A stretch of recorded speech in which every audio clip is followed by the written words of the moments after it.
Good morning friends, मैं इंद्र कुमार जोनवाल। आज हम कक्षा 8 का विज्ञान विषय के सेकंड चैप्टर सूक्ष्म जीव हमारे मित्र हैं या शत्रु, इसमें से हम वीडियो नंबर 8 देखेंगे। कौन सा देखेंगे? वीडियो नंबर 8 देखेंगे। प्रत्येक वीडियो को आपको ध्यानपूर्वक देखना है। ये हमारे जो आज है फाइनल वीडियो है, और फाइनल वीडियो के अंदर हम आज इस पार्ट के सारे अभ्यास के प्रश्न उत्तर देखेंगे। ठीक है, तो विगत 7 वीडियो में मैंने इस पार्ट को पूरी तरीके से समझा दिया है। ठीक है, जिससे हमें नोट्स तैयार करने हैं। नोट्स तैयार करने के बाद में प्रश्नोत्तर तैयार करने हैं।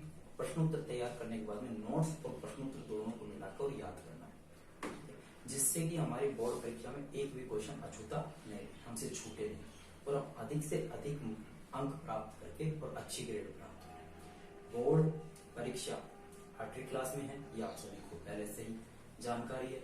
और अच्छी ग्रेड के साथ पास होने से हमको आगे चलकर बहुत फायदा मिलता है। उसका कारण ये, जैसे कोरोना जैसी महामारी आई, इसमें क्या है कि 8वीं 9वीं 7वीं 8वीं 9वीं 3 क्लासों का रिकॉर्ड देख के और फिर 10वीं का रिजल्ट, यदि किसी क्लास में बच्चा डाउन रह जाता है तो आगे उसका फ्यूचर क्या है, खराब हो जाता है। तो बेटा एक चीज का बिल्कुल दिमाग में रखना है कि आपको अच्छी मेहनत के साथ में अब आगे बढ़ना है। आज दूसरा पार्ट हमारा कंप्लीट हो जाएगा प्रश्नोत्तरों के साथ में। यहाँ तक आपको पूर्णतः कंप्लीट कर लेना है। अपना जो भी होमवर्क है पूरा कंप्लीट करके एकदम सफाई से कंप्लीट कर लेना है और उसको याद भी कर लेना है। ठीक है, तो हम क्या है उसके लिए परिपक्व हो जाएंगे कि कोई कुछ भी कहीं से पूछे, हम रेडी है। ठीक है, अब आज हम इस पार्ट के प्रश्नोत्तर हल करेंगे, और प्रश्नोत्तरों में क्या है वो देखो। तो मैंने क्या है कि कुछ क्वेश्चंस के आंसर लिखे हुए हैं, जैसे हमारे खालिस्तान हो गए और किसी को मिलान करने वाले हो गए। तो बेटा हम ये सब देखेंगे। आप सबके सब अपनी बुक्स को ओपन कर लीजिएगा, और वहां पे जैसे जैसे मैं क्वेश्चंस के आंसर बताता जाता हूँ आप टिक लगाते जाइएगा। सभी के सभी स्टूडेंट एक चीज का विशेष ध्यान रखना कि जब भी क्वेश्चन के आंसर लगा हो तो उसके अंदर पेंसिल का यूज करना है। इसका पेंसिल का यूज करने से एक फायदा मिलता है। हम लोग पढ़ लेते हैं, हमारे आगे आने वाले भाई बहन भी उसको क्या है रफ करके और अच्छे से पढ़ सकते हैं। ठीक है, और किताब भी हमारी जल्दी नहीं लगेगी। बेटा अब हम बुक्स आपने आई होप के ओपन कर ली होगी, तो हम अब बुक्स ओपन करने के बाद में पेज नंबर 29 पे चलते हैं, और पेज नंबर 29 पे सारे के सारे जो क्वेश्चन आंसर है उनको हम एक एक को हल करेंगे। बेटा पहला क्वेश्चन है वो है रिक्त स्थानों की पूर्ति कीजिए, कि जो खालिस्तान दे रखे हैं उनके क्या है वो खालिस्तानों को भरना है, उनकी पूर्ति। पहला क्वेश्चन जो क्या है वो दे रखा है, सूक्ष्म जीवों को खालिस्तान की सहायता से देखा जा सकता है। तो सूक्ष्म जीवों को किसकी सहायता से देख सकते हैं? सूक्ष्मदर्शी की सहायता से। किसकी सहायता से? सूक्ष्मदर्शी की सहायता से। ठीक है, हम नंगी आंखों से इनको नहीं देख सकते। तो पहले क्वेश्चन का जो आंसर है वो है सूक्ष्मदर्शी, मतलब खालिस्तान में आपको करना है सूक्ष्मदर्शी। चलो नेक्स्ट क्वेश्चन है, नीले हरे शैवाल वायु से ब्लैंक छोड़ रखा है का स्थिरीकरण करते हैं, जिससे मिट्टी की उर्वरता में वृद्धि होती है। तो किसका स्थिरीकरण करते हैं? नाइट्रोजन का। नाइट्रोजन का स्थिरीकरण, नाइट्रोजन चक्र पढ़ाया था, तो इसका स्थिरीकरण करते हैं नाइट्रोजन का स्थिरीकरण। तो सेकंड क्वेश्चन में खालिस्तान को भरो नाइट्रोजन। थर्ड क्वेश्चन है वो देखो,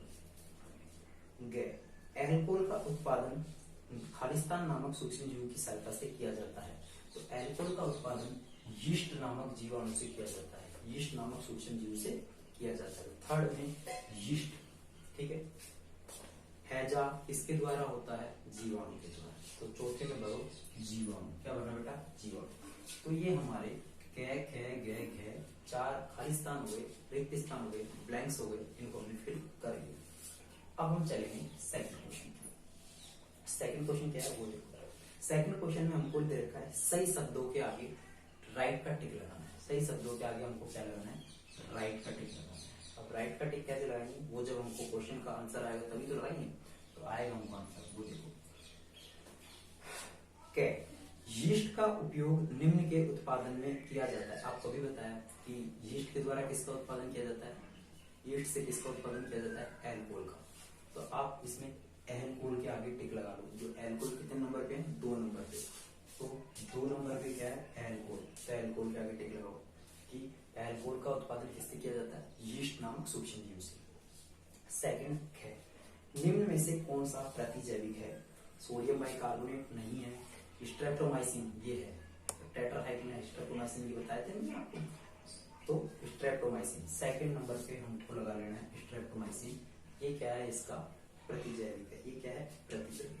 प्रतिजैविक क्या करते हैं, जो सूक्ष्म जीवों की वृद्धि को हमारे शरीर में क्या कर देते हैं, या तो रोक देते हैं, उनको जड़ से ही क्या कर देते हैं, समाप्त कर देते हैं, जिससे हमें रोग पैदा नहीं होते। थर्ड मलेरिया परजीवी का वाहक है। मलेरिया आप लोगों को मैंने कहा था कि क्या स्टार ना लेना, इससे ये हमको क्वेश्चन पूछता है, ठीक है ना। तो मलेरिया मादा एनाफ्लिज मच्छर के द्वारा होता है। किसके द्वारा होता है, मादा एनाफ्लिज मच्छर के द्वारा। बेटा इसके अंदर लिख लो मादा एनाफ्लिज मच्छर, मतलब फर्स्ट के आगे टिक लगा लो। गे में क्या लगाना है, फर्स्ट के आगे टिक लगाना है। घे संचरणीय रोगों का सबसे मुख्य कारक कौन सा है, तो चींटी के द्वारा भी संचरणीय रोग नहीं होते, मक्खी के द्वारा होते। घरेलू मक्खी, इसमें सेकंड पे लगाओ, घरेलू मक्खी के आगे टिक लगा लो, घरेलू मक्खी, ठीक है। ब्रेड अथवा इडली फूल जाती है किसके कारण, यीस्ट कोशिकाओं में वृद्धि के कारण, यीस्ट कोशिकाओं में वृद्धि के कारण। थर्ड नंबर का लगाओ, कोशी लिख रखा है, इसका मतलब कोशिकाओं, ठीक है। तो यीस्ट कोशिकाओं में वृद्धि के कारण ब्रेड और इडली फूल जाती है, तो इसमें थर्ड नंबर पे लगाओ। और इसके बाद में इसका लास्ट आता है जैसे चम्मच।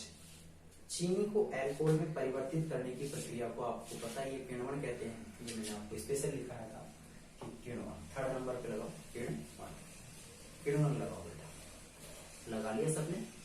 अब इसको एक बार आप अच्छे से देख लो, कहीं पे आपको रह गया हो तो मैं रफ करूँ, इसके पहले आप इसको पहले अपनी बुक में टिक कर लो, ठीक है, फिर हम आगे पढ़ेंगे।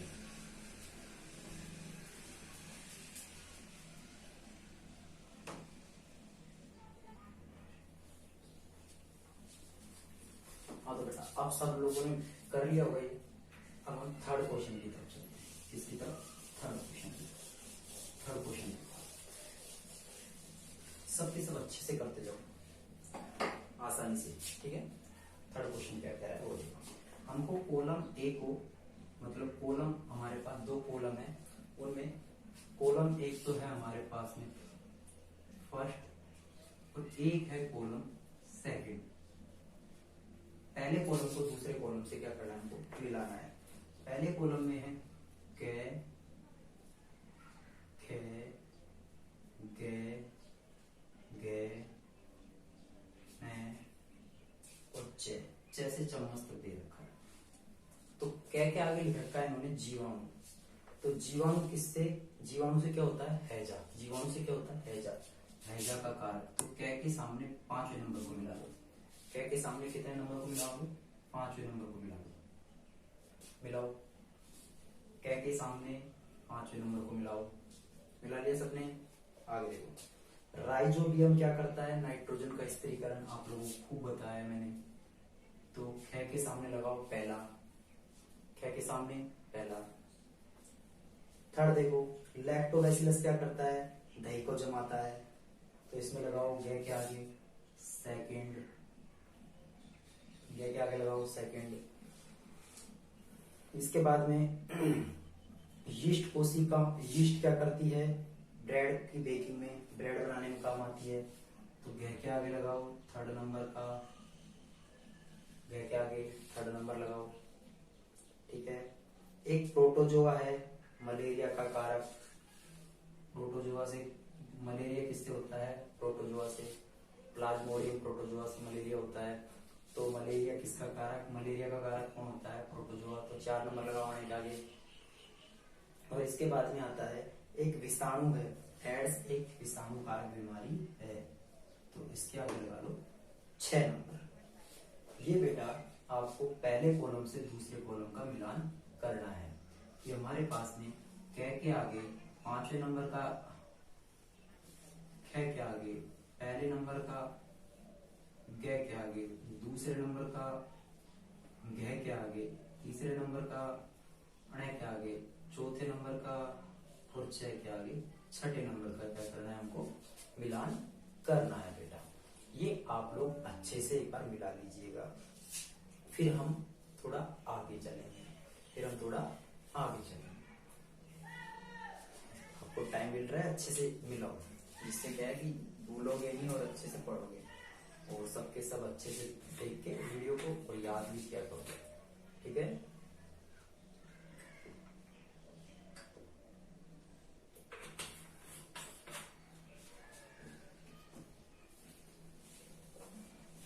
हाँ तो बेटा आप सब लोगों ने कर लिया होगा, अब हम चलते हैं नेक्स्ट क्वेश्चन की ओर। इस क्वेश्चन को मैं रफ कर देता हूँ, ठीक है। इस क्वेश्चन को ये कर दिया हमने रफ। अब हम चलेंगे नेक्स्ट क्वेश्चन की। क्वेश्चन नंबर कितना है? 4।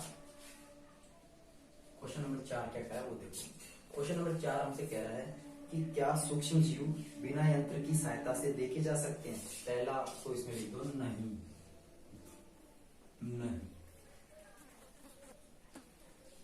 लिख दिया, नहीं देख सकते। यदि नहीं तो हम कैसे देख सकते हैं? तो फिर आगे लिखना है हम इन्हें सूक्ष्मदर्शी की सहायता से, हम इन्हें सूक्ष्मदर्शी की सहायता से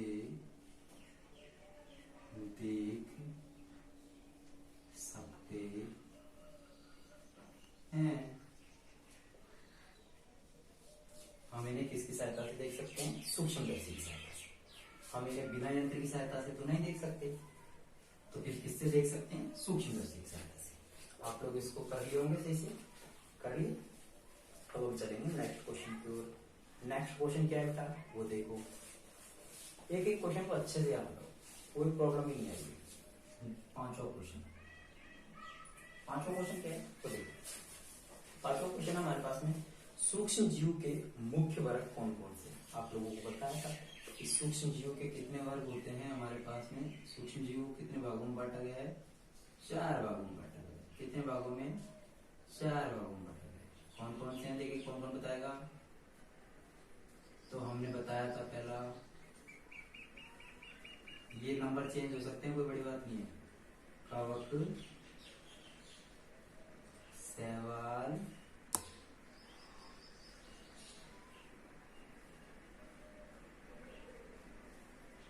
जीवाणु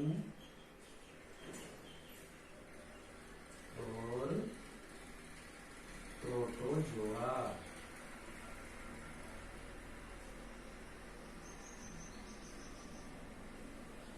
ओके ठीक है, 4 भागों में बांटा था ना, तो ये इसके वर्ग है, ठीक है बेटा, लिख लो। सबके सब नोट करो इसको फटाफट, इससे फिर हम आगे चलेंगे। अच्छे से पढ़ो और अच्छे से साफ साफ राइटिंग में लिखना, बुक के अंदर पेंसिल के।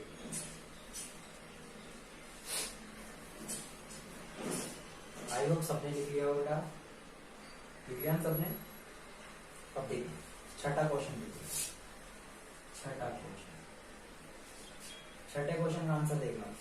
वायुमंडलीय नाइट्रोजन का मिट्टी में स्थिरीकरण करने वाले, मतलब कि जो नाइट्रोजन है ना मिट्टी के अंदर, उसका स्थिरीकरण कौन कौन करते हैं? तो आप लोगों को पता है कि 2 जीवों के नाम लिखने हैं केवल। एक तो है राइजोबियम, जो किसमें मिलता है? दाल के पेड़ों में, राइजोबियम। और दूसरा आपको क्या लिखना है? नीले हरे शैवाल, नीले हरे शैवाल। लिख लिया सबने? चलो इसको नोट करो सबके कर लिया सबने नोट? तो इसको पहले नोट कर लो अच्छे से, थोड़ा सा टाइम दे रहा हूँ आपको, फिर इसके बाद में हम आगे कर सकते हैं।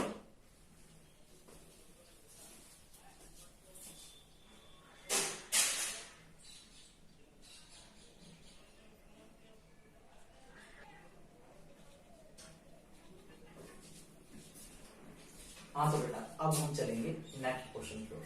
और नेक्स्ट क्वेश्चन क्या कह रहा है हमसे कि सूक्ष्म जीवों के ऊपर 10 पंक्तियां लिखिए। सूक्ष्म जीवों के ऊपर 10 पंक्तियां लिखिए। तो मैंने कुछ आपको लिखी है और कुछ आपको पीडीएफ में मिल जाएंगी। ठीक है, तो सूक्ष्म जीवों के ऊपर हमने जो चीजें लिखी हैं वो देखो क्या क्या है कि जो सूक्ष्म जीव है आप लोगों को पता है सूक्ष्म जीवों की सहायता से ये क्या पूरा एक्सप्लेन होगा पीडीएफ में, आपको पूरी लाइन मिलेगी, मैंने इसको शॉर्टकट लिखा है। तो सूक्ष्म जीवों की सहायता से आप लोगों ने देखा होगा कि अचार वगैरह के अंदर काम कि अचार हमारा खराब ना हो, ठीक है ना। दूसरा बेकिंग उद्योग में, ब्रेड वगैरह बनाने में, केक वगैरह बनाने में, ठीक है। और भी बहुत सारी खाद्य सामग्रियां उसमें भी क्या किया जाता है, सूक्ष्म जीवों का उपयोग किया जाता है। शराब और ब्रेड के उद्योग में किण्वन की क्रिया करते हैं, आप लोगों को पता है किण्वन की क्रिया किसके द्वारा होती है, यीस्ट कोशिकाओं के द्वारा, यीस्ट कोशिकाओं में वृद्धि के द्वारा, ठीक है। तो शराब और ब्रेड की तैयारी करने में भी क्या किया जाता है, सूक्ष्म जीवों का उपयोग। प्रदूषण को कम करते हैं सूक्ष्म जीव, कैसे, देखो जैसे कोई मौत हो गई जानवर की तो उसको सूक्ष्म जीव जल्दी से निपटा देते, खा जाते मृत जीव को, जिससे प्रदूषण से बच जाता है। नाइट्रोजन स्थिरीकरण में भी क्या आता है, सूक्ष्म जीव, राइजोबियम सवाल। प्रतिजैविक औषधि में भी काम आता है, स्ट्रेप्टोमाइसिन, टेट्रासाइक्लिन वगैरह में। प्रतिजैविक औषधियां भी किससे बनती है, सूक्ष्म जीवों से बनती है।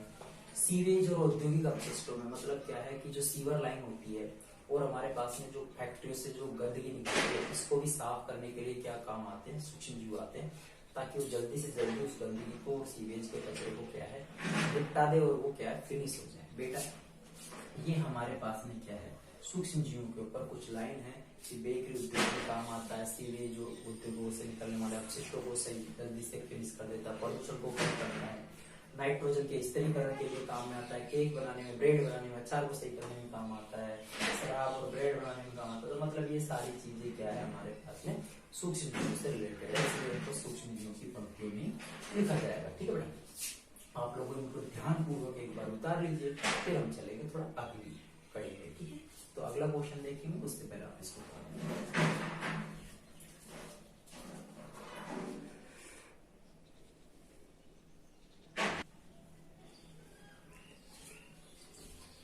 बेटा प्रश्नोत्तरों के इस कड़ी में हम 7वें प्रश्न को सॉल्व कर चुके थे। अब हम 8वें प्रश्न की ओर बढ़ते हैं। 8वें प्रश्न में मैं क्या है कि ये क्वेश्चन थोड़ा बड़ा है, इसको पीडीएफ में डालूंगा, इस क्वेश्चन को पूरे को क्या डालूंगा, पीडीएफ में डालूंगा। ठीक है, तो इस क्वेश्चन को आप पीडीएफ में देखना।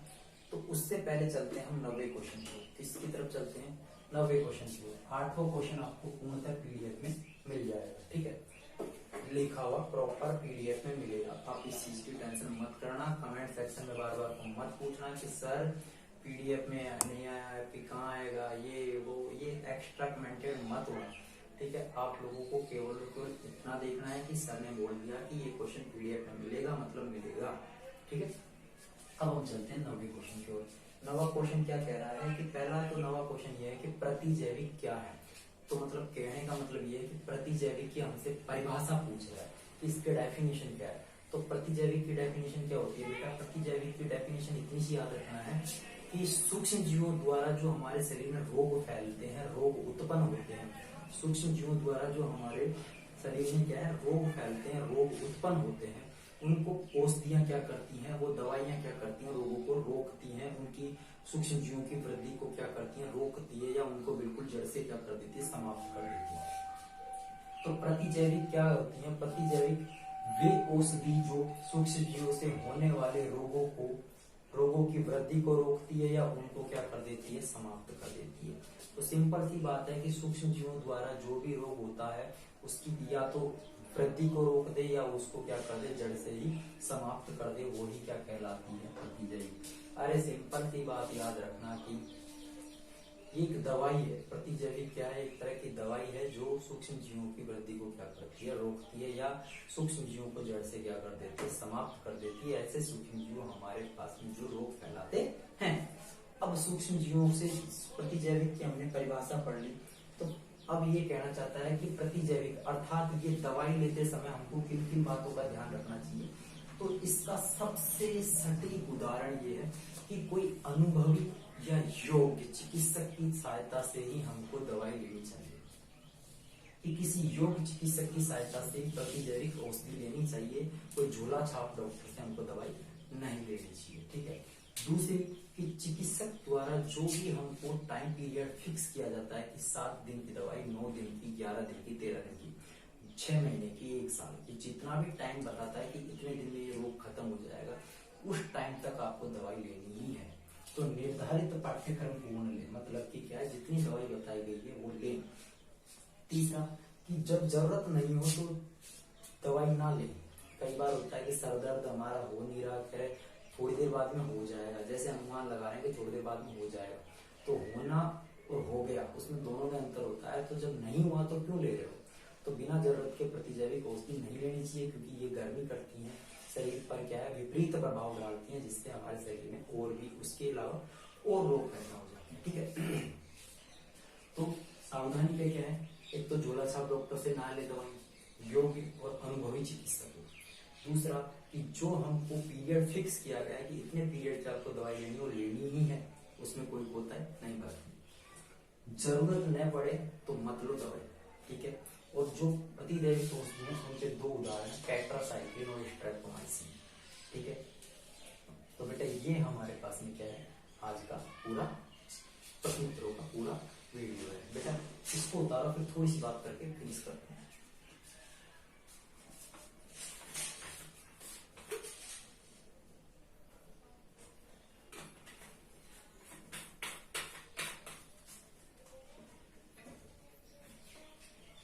हाँ बेटा, आपने उतार लिया होगा और हमने पानी पी लिया। देखो, यदि आपको वीडियो अच्छा लगे ना तो बेटा लाइक किया करो। इतनी सी रिक्वेस्ट है कि लाइक किया करो, अच्छा लगता है तो थंब प्रेस करना होता है और क्या करना होता है, शेयर किया करो वीडियो को फ्रेंड्स के साथ में, और चैनल को सब्सक्राइब करो। इतना सा काम तो किया करो इतने अच्छे से। ये देखो कि पसीने में क्या हालत हो रखी है, इस तरीके से वीडियो बनाते हैं और आप चैनल को लाइक नहीं करते, सब्सक्राइब नहीं करते, बेल आइकन को प्रेस नहीं करते। मैंने इतना तक कह रखा है कि आपको यदि कोई प्रॉब्लम है तो ये नंबर है, इस पे कॉल करो ना, पूछो अपनी प्रॉब्लम्स। होम ट्यूशन की रिक्वायरमेंट है तो होम ट्यूशन देने के लिए तैयार है, लेकिन कम से कम आप लोग इसमें अग्रणी बनो। ठीक है, और आज की वीडियो यही समाप्त करेंगे हम। आप कंप्लीट करो काम को, याद करो। ठीक है, फिर मिलेंगे हम अगली वीडियो में 3rd चैप्टर के साथ। तब तक के लिए धन्यवाद, खुश रहो और स्वस्थ रहो।